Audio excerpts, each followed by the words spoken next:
Conversa de Primeira. A Hora da Ciência. Com Natália Pasternak.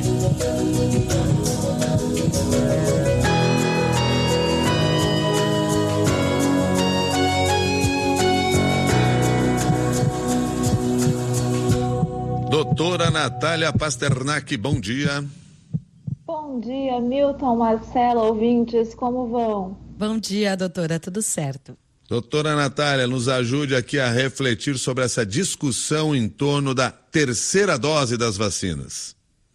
Pois é, Milton, e é uma discussão global e bastante preocupante, porque, na verdade, os gestores estão tomando decisão de dar ou não dar terceira dose para grupos específicos, como idosos ou imunossuprimidos, ou para toda a população, como querem fazer agora em Israel, com base em informação que ainda não é muito específica e muito direta. É uma informação que ainda é controversa, difícil de bater o martelo sobre realmente se existe uma necessidade de uma terceira dose para resgatar aí uma resposta imune que estaria diminuindo.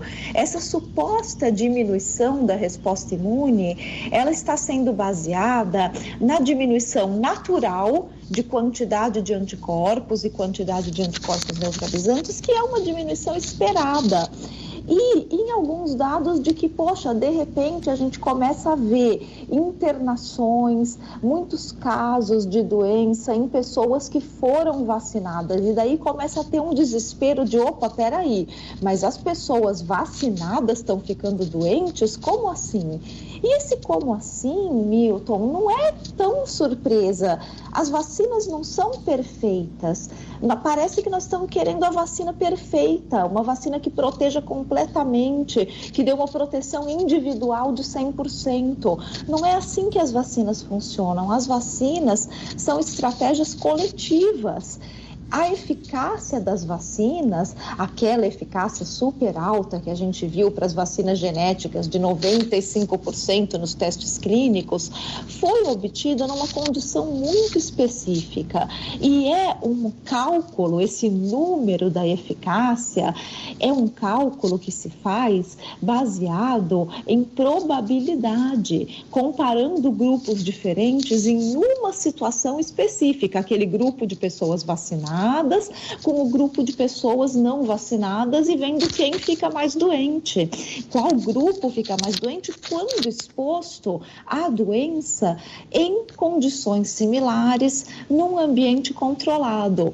Agora, quando você tira desse ambiente controlado e vai para um ambiente descontrolado, que é o mundo real, nesse ambiente descontrolado, você tem um monte de fatores que a gente chama de fatores de confusão.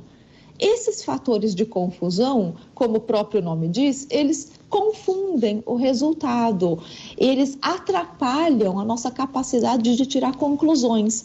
Então, quando a gente olha, por exemplo, uma aparente menor proteção, mesmo em pessoas vacinadas, o que isso quer dizer? Será que as pessoas vacinadas estão se expondo mais justamente porque estão vacinadas? Então estão viajando mais, estão aglomerando, estão usando menos máscara. Isso é um fator de confusão.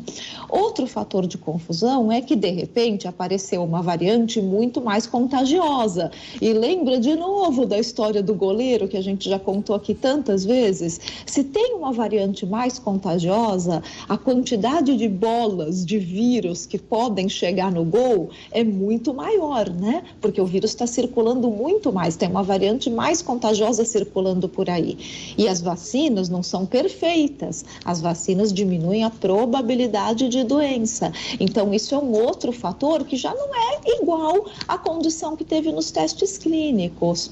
Outro fator, e daí esse é realmente real, é que a imunidade cai normalmente com a idade. Então, os nossos idosos, os nossos imunossuprimidos, é natural que eles fiquem menos protegidos vírus e que isso apareça quando tem também uma variante mais contagiosa e quando, de repente, as famílias estão se encontrando mais. Olha a quantidade de confusão que pode levar a ter mais infecção nas pessoas vacinadas e daí uma parte dessas infecções acabam se transformando em hospitalização. Mas o mais importante é que, olhando os dados, principalmente que foram publicados aqui de Nova York e de Los Angeles, a gente vê que a proteção das vacinas contra doença grave, hospitalização e morte continua sendo muito alta. Então, a gente precisa vacinar a população mundial. Não é com terceira dose que a gente vai conseguir parar a pandemia. A gente vai conseguir parar a pandemia com vacinação em massa, com vacinação global. Porque senão a gente vai continuar priorizando uma proteção individual. Olha, eu quero dar a terceira dose porque eu quero me sentir mais protegido, e a gente vai esquecer da proteção coletiva. Eu quero que todo mundo esteja protegido para esse vírus parar de circular. E quando o vírus parar de circular, adivinha quem que fica protegido também? Os vulneráveis, os imunossuprimidos e os idosos, porque o vírus vai estar circulando menos. Então, precisa balancear essas estratégias. Então, doutora, só para deixar bem claro, a gente pode dizer então que esses grupos mais vulneráveis, eles estão mais expostos justamente porque não há uma imunização coletiva? Exatamente, Marcela. Eles são grupos que realmente podem se beneficiar de uma dose de reforço. Ninguém está discutindo que a dose de reforço seria benéfica para os idosos e para os imunossuprimidos. Pode ser que realmente melhore muito a resposta imune deles, mas eles não estarão completamente protegidos até que todo o entorno deles esteja também protegido. Então, a gente não pode focar só em revacinar os idosos e os imunossuprimidos e achar que isso resolve. A gente precisa vacinar o entorno deles. Imagina se a gente resolve, vou vacinar todos os idosos de uma casa de repouso aí com a terceira dose, mas os cuidadores deles ainda não receberam a segunda dose. Será que essa estratégia é a melhor estratégia?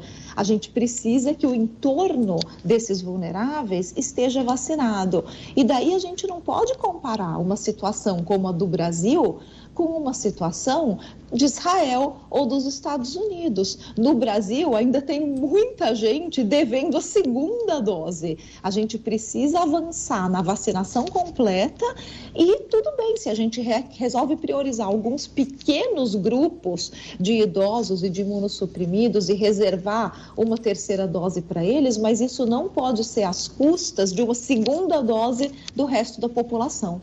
Tudo bem, doutora Natália Pasternak, mas você não vai embora deste quadro hoje sem compartilhar com a gente e com os nossos ouvintes o fenômeno Nicolas Cage na análise de causa e efeito. Essa história tem que ser contada. Poxa, Milton, eu nem ia falar dela.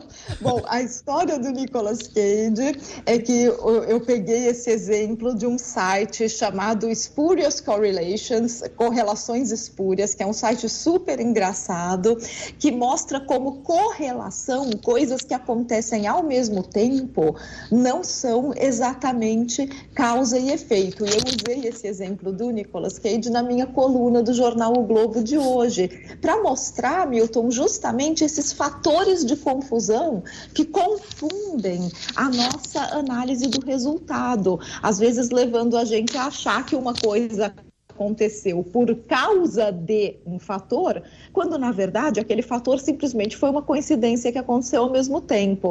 Então, nesse site tem o exemplo da quantidade de filmes onde o Nicolas Cage aparece e o número de afogamentos em piscina. E essa correlação é perfeita. Você pega o gráfico e você vê que à medida que aumenta o número de filmes onde tem o Nicolas Cage, aumenta também o número de afogamentos em piscina. Outra correlação engraçada que tem nesse site é o aumento do consumo de queijo e as bolsas de doutorado para engenharia civil nos Estados Unidos. O que, se a gente for levar a sério, a gente vai achar que a gente resolve, então, o problema do financiamento de bolsas de estudo no Brasil, aumentando o consumo de queijo, porque quando você aumenta o consumo de queijo, aumenta o número de bolsas de doutorado de engenharia civil nos Estados Unidos. Então, de repente, é assim que a gente resolve o financiamento da ciência brasileira. Então, é um site que faz essas brincadeiras para mostrar para a gente que quando a correlação é espúria mesmo, ela é assim esdrúxula, a gente percebe na hora, que é óbvio que aquilo não é causa e efeito. Mas quando a correlação não é esdrúxula, às vezes a gente não percebe. Mas, na verdade, os fatores de confusão existem, sendo esdrúxulos ou não. Então, pode ser um filme do Nicolas Cage ou pode ser o consumo de queijo, mas, às vezes, um comportamento diferente de uma população vacinada ou a presença de uma variante mais contagiosa também é um fator de confusão que confunde os resultados, mesmo não sendo tão esdrúxulo quanto achar que as pessoas vão se afogar em piscina por causa do Nicolas Cage. Nada ficou confuso nesse seu comentário, pode ter certeza.